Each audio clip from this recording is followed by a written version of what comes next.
이 해외 조선소가 미국 내 들어와서 조선소를 짓거나 만들면 많은 혜택을 주지 않을까. 심지어 저는 보조금까지 생각을 하고 있거든요. 정말 우리 해군, 우리 조선, 특히 특수선 사업이 발전할 수 있는 좋은 계기가 될 수 있다라고 이렇게 정리를 드리고 싶습니다.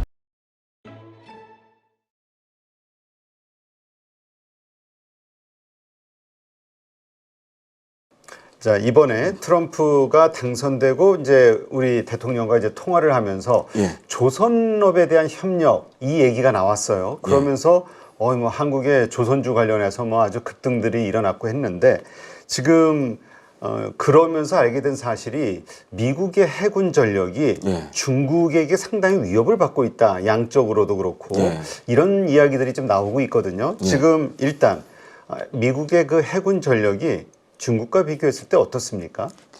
좀 심각한 상황이에요. 일단 보통 우리가 해군 전력을 비교를 할 때 척수, 얼마만큼의 배를 많이 갖고 있냐. 그 다음에 이들 배들의 이제 배수량, 그걸 합산을 하거든요. 척수는 지금 확실히 이 중국 해군에 밀리고 있어요. 미국 해군이. 근데 반면에 배수량, 각 배들의 크기로만 보면 여전히 미국이 압도적입니다. 근데 어떤 문제가 있냐? 제가 한번 지난번에 나와서 그 말씀 드린 적이 있었죠.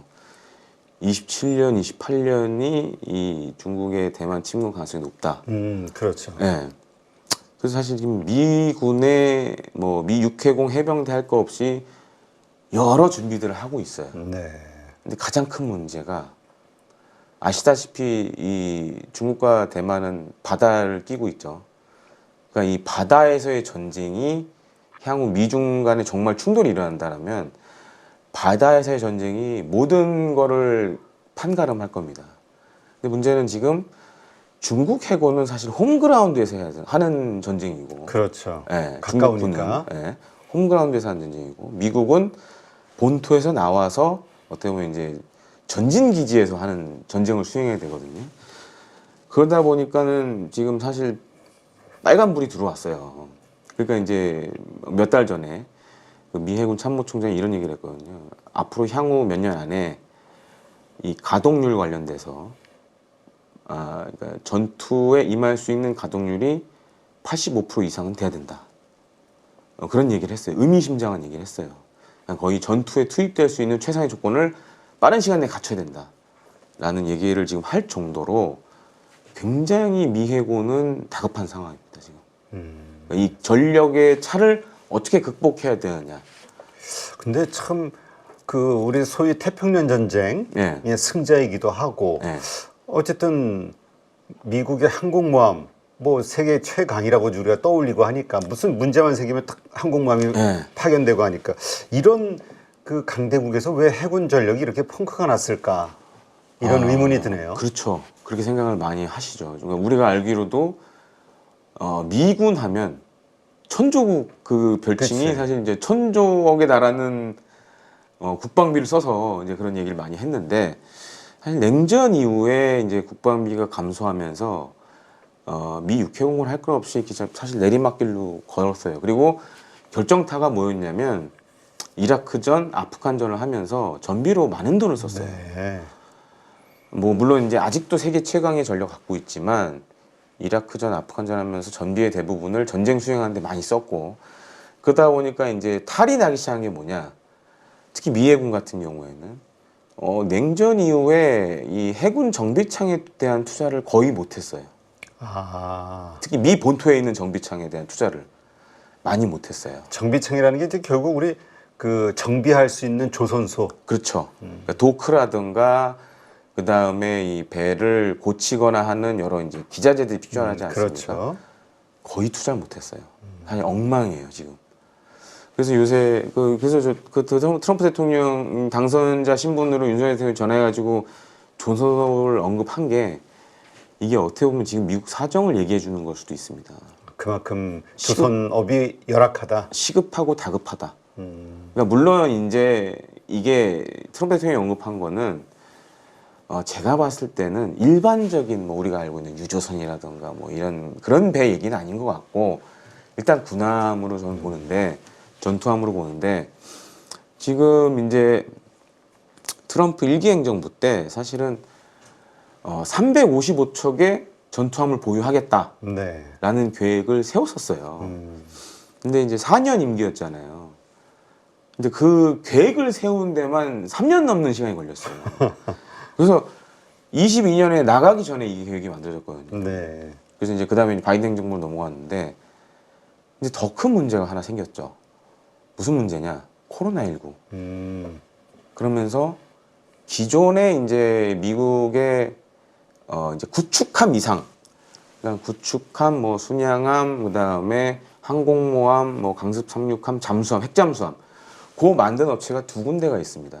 그래서 이제 서로 교차로 이렇게 많이 계약들을 맺는데 여기 기존에 이 하던 업체들도 지금 어떤 문제가 있냐면 인력난이 심각해요. 아, 그리고 이제 앞서 말씀드렸다시피 이제 미 해군 미 본토에 있는 정비창들이 지금 엉망이 됐고, 그러니까 이제 지금 가동률을 높여야 사실 대응을 할 수 있는데 중국 해군에 네. 들어가면 언제 나올지 몰라요 지금 상황이 다. 그리고 이제 기존 조선소들도 이 함정 건조에 시간이 많이 걸리고 있어요. 네. 공급망 붕괴, 인력의 수급 불안정성, 그리고 기존 인력들이 또 은퇴를 하거나 아니면 다른 이제 코로나19 기간 때 뭐 아마존이나 이런 데 가서 배송을 한다던가. 그게 그때는 이제 그랬죠. 그리고 이제 작업을 못 했으니까. 그래서 지금 그 문제가 엄청나게 심각해요. 네. 그래서 사실 트럼프 대통령이 전화를 해서 이제 조선 얘기를 한 것도 이 특수선, 우리는 이제 조선업계에서는 특수선이라고 얘기를 많이 합니다. 이제 군함 관련된 거를. 특수선 사업. 네. 그러니까 여기에 좀 포커스를 맞춘 게 아닌가 좀 말씀을 드리고 싶습니다.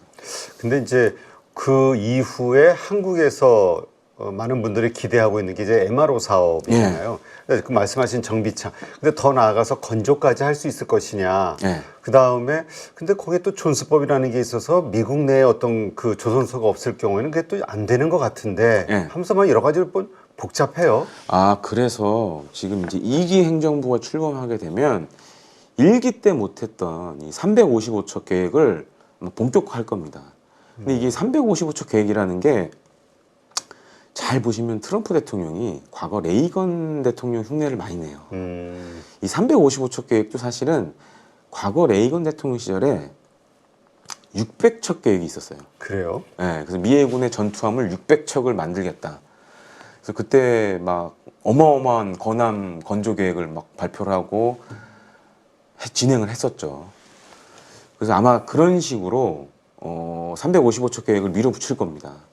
근데 문제는 지금 미국 내 조선 산업이 거의 망해가고 있기 때문에 특수선을 제외한 일반 분야는 거의 사실상 전무하고 지금 특수선도 지금 상황이 안 좋고, 그래서 저는 지금 봤을 때 상당한 문호 개방을 하지 않을까.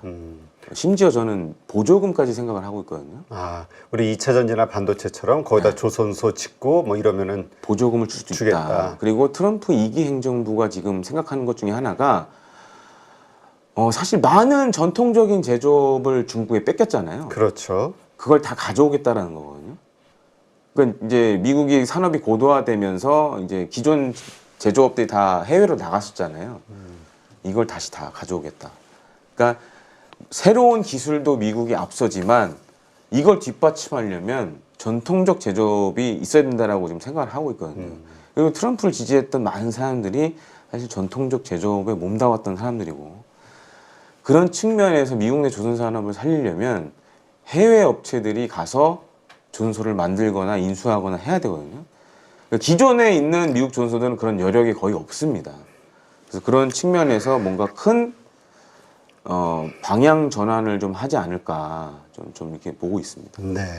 그렇다면 일단 첫 번째 그 예. 중국의 그 해군력은 어느 정도 상황인지, 네. 그래서 왜 미국이 긴장을 하고 있는지 그것도 네. 한번 좀 설명을 해주시죠. 그러니까 지금 중국 해군의 각종 전투함이 조금 시간이 지나긴 했지만 지금 아마 더 늘었을 겁니다. 21년 3월 기준으로 하면 360척이에요.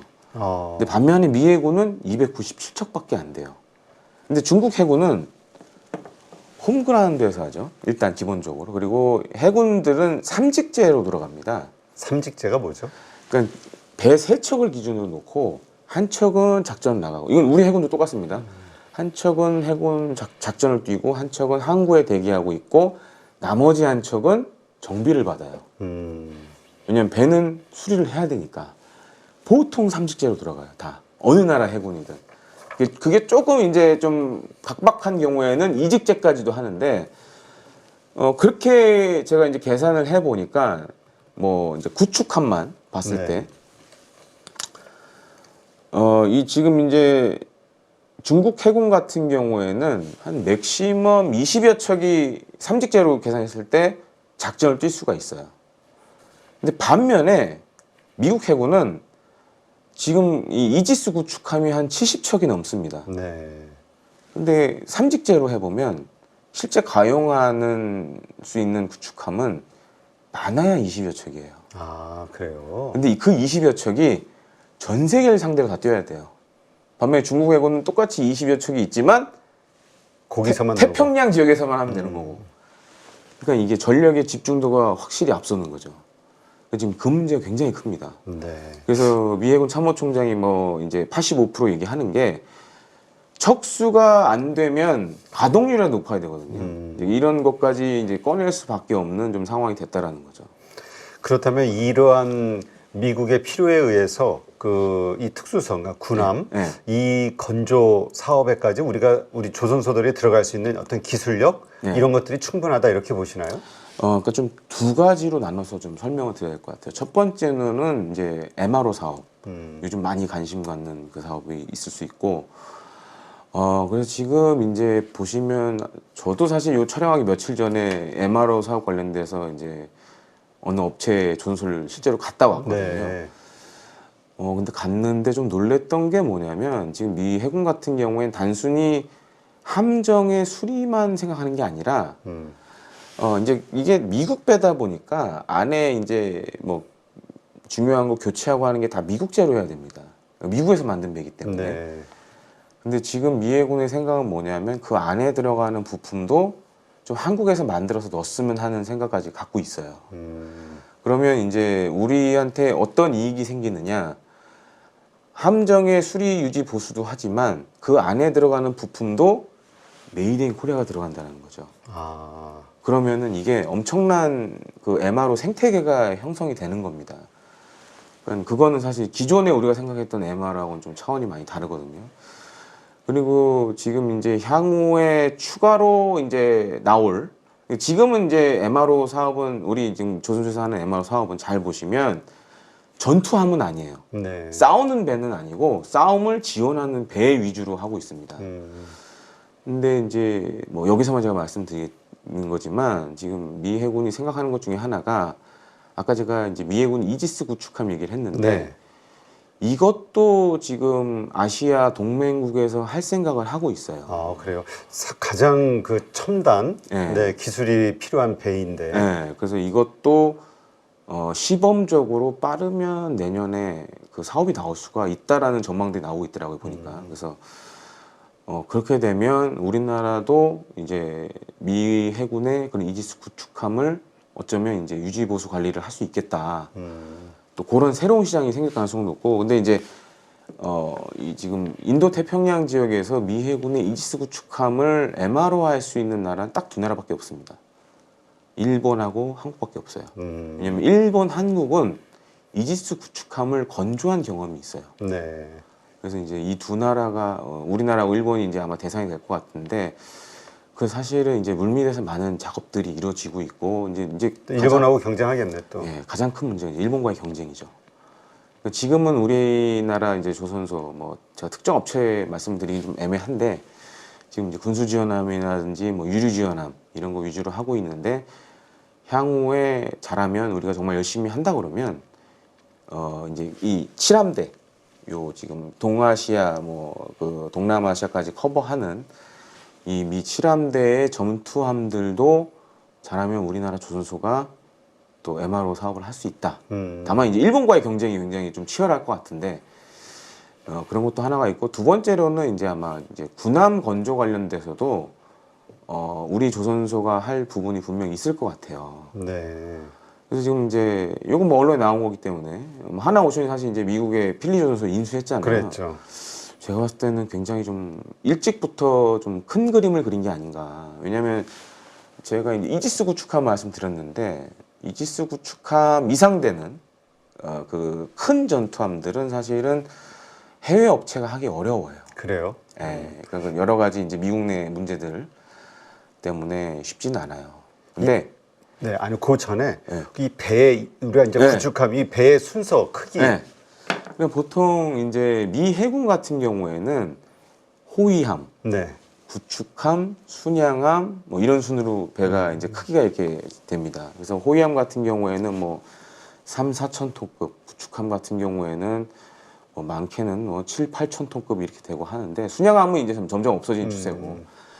그래서 미 해군이 지금 목표하는 이지스 구축함의 수량이 거의 90척이 넘어요. 아, 맞네요. 이게 네. 주력이네요. 네, 주력인데 사실은 모든 해군의 주력은 호위함이에요.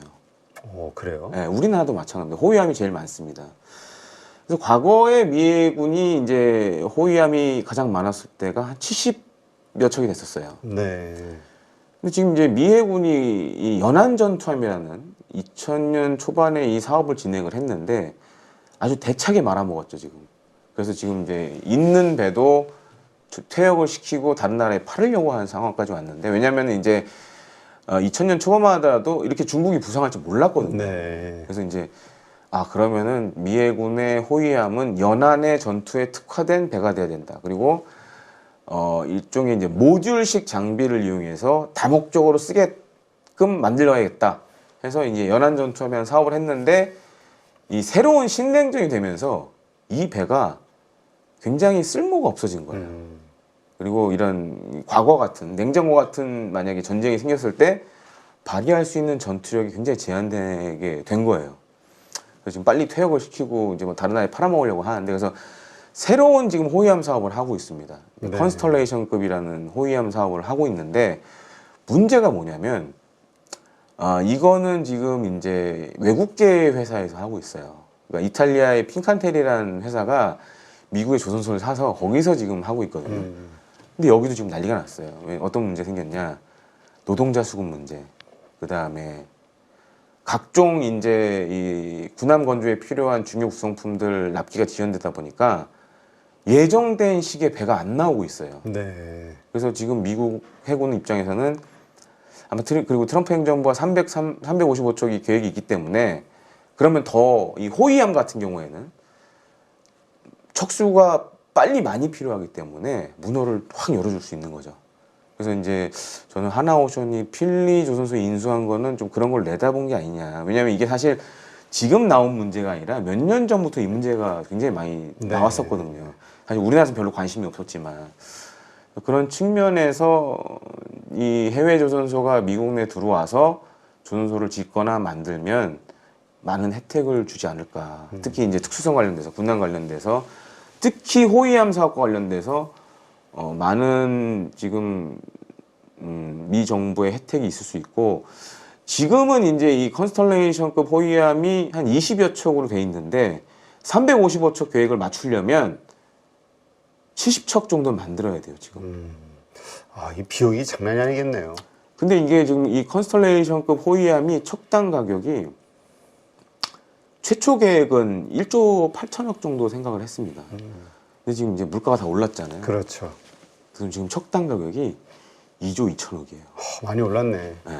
그러니까 이거를 만약에 싸게 좋은 기술로 싸게 빨리 만드는 회사가 있다라면 아마 미 정부는 뭐 간에 쓸개든 다 빼줄 수도 있다라고 저는 보고 있습니다. 그렇군요. 이게 그 어떤 패권 전쟁하고도 연관이 돼 있고 네. 그 다음에 그 우리는 그냥 에이 설마 하는 마음이 또 사실 크죠. 네. 근데 2027년 네. 그때 이제 대만 침공이 가시화될 수 있다라고 만약에 상정을 해놓고 있다면 네. 다급하긴 하겠네요. 그 지금 미군 참모총장이 그걸 85% 전투 태세에 갖춰야 된다는 거는 이거 굉장한 메시지가 있거든요. 그러니까 이제 그래서 사실은 그동안은 미 본토에서 했던 이지스 구축함의 창정비를 아시아 국가, 한국이나 일본에 맡기겠다라고 얘기가 나온 거를 보면 이 85% 전투 준비율과도 굉장히 연관이 있다는 거죠. 역시 대만 침공, 네. 양안 전쟁의 대비책이다. 그러니까 이제 그 기존에는 이 이지스 구축함들이 해외에서 정비를 안 하고 미 본토 가서 정비했거든요. 아, 그럼 오고 가고 하는 시간이. 그렇죠. 그러니까 이거를 최대한 줄이고 빨리 이 지금 이 임무에 투입을 시키겠다. 이제 그런 목표가 분명히 설정이 돼 있는 겁니다. 그렇게 따져 보면 사실 지금 우리나라 조선소들 특히 이런 특수선 사업 관련돼서 굉장히 좋은 기회가 오고 있다. 그러니까 왜냐하면 지금 사실 내수로만은 더 이상 이제 이 군함 사업, 국내 그렇죠. 군함 산업이 좀 어려운 상황이고 또 한 가지로는 사실 좀 안타까웠지만 10조 원 규모 우리 호주 해군 호위함 사업도 떨어졌잖아요. 그 떨어진 이유가 뭡니까? 이제 분석은 할 거 아니에요. 저는 사실 좀 이 말씀을 드리고 싶은데 뭐 두 개 회사라 안 됐다, 원팀이 안 돼서 안 됐다. 사실 그 문제는 아니라고 봐요. 개별적으로 해도 사실 뭐 문제가 없는 상황이었고 가장 큰 이유는 우리 이 조선업체들이 제안했던 우리 이제 한국형 호위함, 차기 호위함이 오스트리아, 그러니까 호주 해군의 기준에 좀 많이 못 미쳤어요. 그거는 기술력의 문제입니까? 아니면 그게 아니라 네. 우리 해군이 생각하는 호위함과 호주가 생각하는 호위함의 기준이 많이 달라요. 저는 실제로 호주 해군의 호위함도 타봤고 그다음에 구축함도 뭐 견학을 한 적이 있는데 우리 해군이 생각하는 호위함은 동해, 서해, 남해를 지키는 용도예요. 가까운 연안. 예. 그리고 그러다 보니 배가 작을 수밖에 없어요. 그렇죠. 예. 근데 이제 호주 해군 같은 경우에는 아시다시피 섬나라잖아요. 그렇죠. 커버해야 되는 구역이 되게 넓습니다. 그러다 보니까 이 호위함의 배수량이 우리가 제안했던 배들의 배수량과는 차이가 커요. 막 정말 뭐 4천, 5천 뭐 이렇게 되기 때문에 그런 차이가 하나가 있고 또 한 가지로는 우리 해군의 운용 중인 지금 호주에 제안했던 네. 차기 호위함 같은 경우에는 이런 미래 전장에 대한 확장성이 굉장히 적어요. 배가 작다 보니까 뭔가 새로운 걸 추가할 수 있는 공간이 거의 없어요.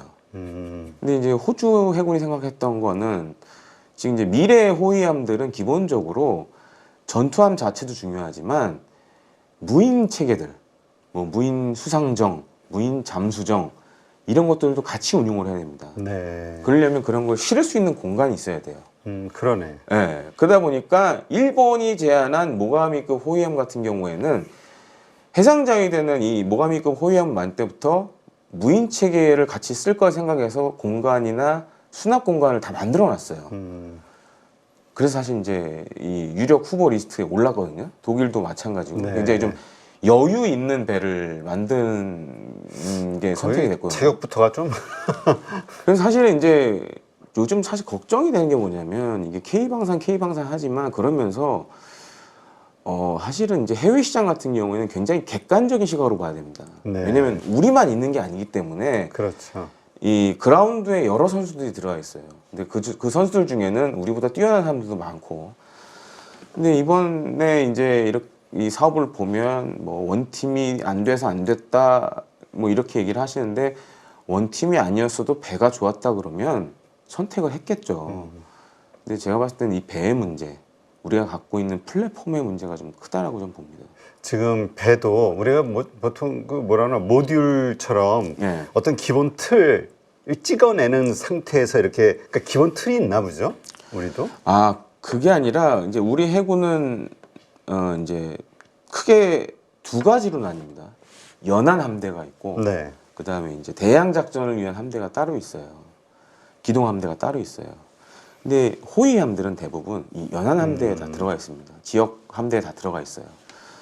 그러다 보니까 서해, 동해, 남해 해봤자 크지가 않잖아요. 그렇죠. 그러니까 굳이 큰 배가 필요가 없어요. 그러다 보니까 다른 나라 호위함들에 비해서 물론 이 배를 만드는 기술이라든가 이런 것들은 뒤떨어지지 않는데 해군의 요구 조건에 따라서 만들기 때문에 배 자체가 크기가 작아요, 다. 그건 대양에서 작전하는 개념이 아니기 때문에 그렇죠. 예. 반면에 일본은 호위함이라도 대양에서 작전까지 고려를 하기 때문에 배가 좀 커요. 그리고 미래 작전에 대한 또 확장성을 가져야 된다라고 다 생각을 하기 때문에. 근데 우리는 일단 이 예산부터 만약에 해군이 큰 호위함을 만다 그러면 공군, 육군이 가만히 있지 않겠죠. 예. 우리도 더 줘. 예. 왜냐면 배가 커질수록 가격이 올라가다 보니까. 그래서 그런 부분에서 사실은 딜레마가 있어요. 야, 진짜 그러겠네요. 한정된 예산 하에서 네. 분배를 해주려면. 근데 앞으로 정말 많은 이야기하는 게 이제 해군력의 필요성을 언급하는 분도 있지만 또 공군력의 언급성 필요한 예. 분도 있고 참 이게 격돌이 되면은 머리 아프겠네. 그러니까 이제 사실은 저도 사실 몇몇 조선업계 특히 특수선사업부 관계자분한테 그런 얘기를 했는데 이제는 우리 해군에서 만든 배 가지고 해외 시장에 나가면 경쟁력이 없다. 그리고 우리 국산 무기만 장착하고 뭐 국산 이런 장비들 위주로 가면 시장에서 가격 경쟁력이 없다. 그러니까 차라리 수출용 함정을 좀 이 해외 시장에 맞는 수출용 함정을 뭐 그게 구체적이지 않더라도 뭐 컴퓨터 그래픽이라든지 모형을 통해서 좀 보여줘야 되지 않겠냐. 내수 시장용 가지고 물건 가지고 해외 시장 나간다는 거는 좀 어렵지 않겠냐라고 이렇게 많이 말씀도 드리는데 좀 그런 부분에 있어서 좀 새로운 수출형 그런 전투함들이 좀 필요하지 않을까라고 좀 네. 생각을 하고 있습니다. 근데 그런 차원에서 그 중국 예. 또 물론 척수로는 많지만 예. 이제까지 그 여러 가지 시뮬레이션 예. 그 뭐 워 게임 게임, 예. 이런 것들을 보면은 미국이 아주 압도적으로 이기는 걸로 나오는 데이터도 많이 있거든요. 그렇죠, 그렇죠. 뭐 그렇지 않은 데이터도 있고 예. 그렇긴 한데 이 실제적으로 현재 기준 전력으로 봤을 때는 그래도 미국이 훨씬 앞서는 거 아닌가요? 근데 이제 뭐 시나리오는 사실 어떠한 환경 설정을 해주냐에 따라 차이가 많거든요. 거기는 최고의 또 시나리오가 있을 수 있고 최악의 시나리오가 있을 수 있는데 최악의 시나리오로 간다 그러면 안 좋을 수도 있어요, 더. 그래요? 예를 들어서 그 최악의 시나리오 중에 하나가 뭐냐? 중국이 기존의 이제 이 인태 지역에 미군 기지를 선제 타격한다. 그러면 굉장히 불리한 입장에 싸워야 되거든요. 그 또 한 가지 또 불리한 시나리오가 뭐냐? 예를 들어서 지금 사실 이제 미 해군이 저렇게 전투함 부족 사태를 겪으니까 뭘 하냐? 동맹국 해군을 자꾸 끌어들여요. 네. 연합훈련을 굉장히 연합연습이나 훈련을 많이 하죠. 맞아요. 그러니까 그게 사실 그 이유도 있어요. 우리가 지금 배가 부족해. 같이 힘 좀 합쳐. 우리가 합해서 해야지, 열심히 이렇게 해야지. 옛날처럼 우리 혼자는 못할 것 같아. 이제 그런 게 깔려 있거든요. 만약에 몇몇 동맹국들이 이 중국과 미국이 격돌했을 때 참전을 주저한다던가 이런 것들도 최악의 시나리오가 될 수 있거든요. 그렇죠. 우리만 해도 만약에 북에서 뭔가 이 조짐이 이상하다. 근데 군을 뺄 수가 없죠. 그러면. 그렇죠. 이제 그런 여러 가지 변수들이 있기 때문에 그래서 더 미국이 지금 사실 이 해상에서의 우위 확보를 위한 전투함 확보 이게 아마 트럼프 2기 행정부는 이거 못하면 미국의 패권이 흔들릴 수가 있어요. 잘못하면. 그러게요. 모든 그 관심은 집중하고 있는 것은 중국이다. 예. 그리고 또 중국이 27년도에 대만을 침공할 어떤 가능성이 때문에. 85%다. 예. 그렇다고 하면은 미국의 입장에서는 모든 게 초점이 여기에 맞춰질 수밖에 없겠네요. 그래서 사실은 이제 북한의 핵보유도 묵인할 수 있고 러시아의 관계도 다시 정상화시킬 수 있고 그런 중국만을 때려잡으려면 이 러시아나 북한 문제를 어떻게든 좀 해결을 해놔야 됩니다. 지금 그러니까 그런 좀 큰 그림도 있고 거기에 더해서 지금 지금 사실상 이제 거의 노란 미해군 같은 경우에는 이 인태 지역, 인도 태평양 지역에서 거의 노란불에 지금 빨간불로 옮겨가고 있기 때문에 이걸 어떻게 그럼 빨리 복구를 할 거냐. 네. 그래서 사실 이제 미해군 함정대에 대한 MRO 사업, 그 다음에 외국 기업이 미 본토에 들어가서 그럼 빨리 좀 호위함 사업에 좀 들어와라. 이런 얘기들이 나오는 게 사실 그런 큰 그림들이 좀 있다고 저는 보고 있습니다. 네. 이게 그 우리 조선업의 예. 어떤 산업 측면에서는 참 반가운 뉴스인데 예. 이게 안보적인 측면에서는 지정학적 리스크와 리스크는 관련해서는 더 커지는 거예요. 앞으로 갈수록 되게 심각한 일들이 많이 발생이 되겠다 걱정이 되네요. 근데 이제 지금 미 해군 MRO 사업 관련해서는 제가 봤을 때 또 한 가지 좀 문제가 있어요. 그러니까 지금 보면은 트럼프 당선인이 전화가 온 뒤로 뭐 조선주 주가도 올라갔지만 이게 마치 막 MRO 사업이 지금 다 뛰어들면 떼돈이 되는 것처럼 약간 이렇게 돼가고 있는데 그렇죠. 그 점은 좀 우려스럽습니다. 시장 규모가 뭐 몇십 조다, 뭐 몇 네. 조다, 뭐 막 뭐 얘기 물론 나오죠. 이제 어떻게 하느냐에 따라 우리가 그렇게 갈 수 있지만 예를 들어서 제일 지금 우려되는 게 너무 많은 조선소들이 뛰어들어서 저가 공세를 하다 보면 우리 조선소끼리 싸우다가 망할 수 있다라는 거죠. 그렇죠. 네, 그래서 그런 부분에 있어서 물론 이 조선소들끼리 좀 이렇게 협의체도 좀 구성이 필요하고 그다음에 이제 중소 조선소와 협업하는 것도 굉장히 지금 왜냐하면 이제 대형 조선소들은 지금 굉장히 좋아요. 그렇죠. 일감이 지금 뭐 다 몇 년치씩 다 있으니까. 저도 지금 며칠 전에 갔다 와서 깜짝 놀랐는데 빈 도크가 거의 없어요. 그 정도로 호황이에요. 그럼 예를 들어서 이제 MRO 사업 같은 경우에 사실은 지금 이제 뭐 이게 우리나라 지금 큰 조선소들이 어떤 문제가 있냐면 MRO 사업을 많이 따올 수는 있는데 이 큰 배를 세워둘 만한 도크가 지금 부족한 상황이에요. 그렇죠. 네, 그런 문제가 있어요. 그래서 이거를 만약에 이제 지금 좀 중소 조선소들이 어렵기 때문에 이런 데랑 협업을 하면 우리가 경쟁국들에 비해서 싸고 좋은 기술로 어필을 할 수가 있거든요. 그런 부분에서 일종의 뭐 협의체라든가 컨소시엄 구성 그리고 우리끼리 이것도 경쟁하다 보면 망할 수 있거든요. 그렇죠. 그런 부분에 있어서 업계에서 좀 정리들 이런 것들이 굉장히 중요한 그런 좀 시기라고 봅니다. 네. 아마 이번에 호주 10조 그 선박 사업 여기 그 원인을 네. 뭐 말씀하신 대로 그런 것도 있지만 또 이런 데서 찾는 시각들도 있으니까. 아니 근데 이제 그러니까 우리가 좀 착각을 하는 게 있어요. 이 선진국 시장은 호주는 선진국이지 않습니까? 그렇죠. 선진국 시장은 일단 선진국 시장에 맞는 제품을 가져가야 돼요. 맞아요. 그러니까 우리가 사실 뭐 과거 자동차 수출이 있었지만 저가로 되는 시장이 있지만 고가로 해야 되는 시장이 꼭 있어요. 근데 우리는 그런 준비를 못했다라는 거죠. 알겠습니다. 예. 그러니까 여기에서 어쨌건 가격 경쟁을 하려는 예. 그래서 서로 제살 깎게 하는 예, 이래서 정말 하늘이 준 기회를 날리지는 말자. 특히 이제 MRO 사업 같은 MRO에서. 경우는 MRO는 사실 이제 특히 이제 미해군 MRO 사업의 강점이 뭐냐?